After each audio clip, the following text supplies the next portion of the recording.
Vlog à Londres, 2e épisode. Je dois retrouver mon chemin jusqu'à mon hôtel. Il m'aura fallu 40 minutes juste pour arriver à Canary Wharf. Ma tête faisait peur à voir, la nuit blanche commençait à se faire ressentir. Cela aurait été mal me connaître de penser que Ça aurait pu me ralentir.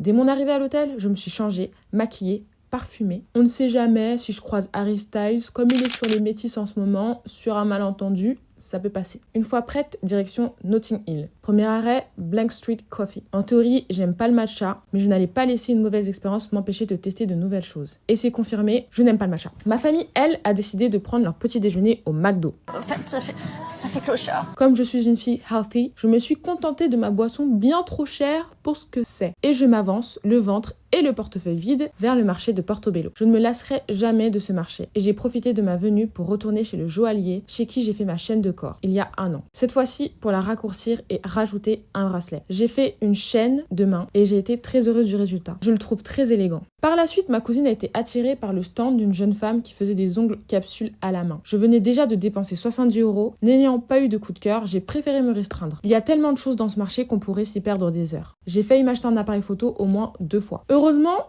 j'étais trop pauvre. Le reste de la visite s'est faite en bus jusqu'au point de départ, Victoria, où j'ai acheté un top chez Marks & Spencer. J'ai déjà 2 débardeurs de chez eux, dont on me demande toujours la ref. La dernière fois que je suis venue, j'avais adoré leur smoothie frais à 2,65 €. Finalement, on a opté pour Nando's. C'était tellement bon. Après le voyage et la grande faim qui m'animait, j'en avais grandement besoin. Peut-être même trop, parce que j'ai eu du mal à garder les yeux ouverts dans le métro. J'ai à peine eu le temps d'apprécier la vue depuis mon lit avant de rejoindre les bras de Morphée.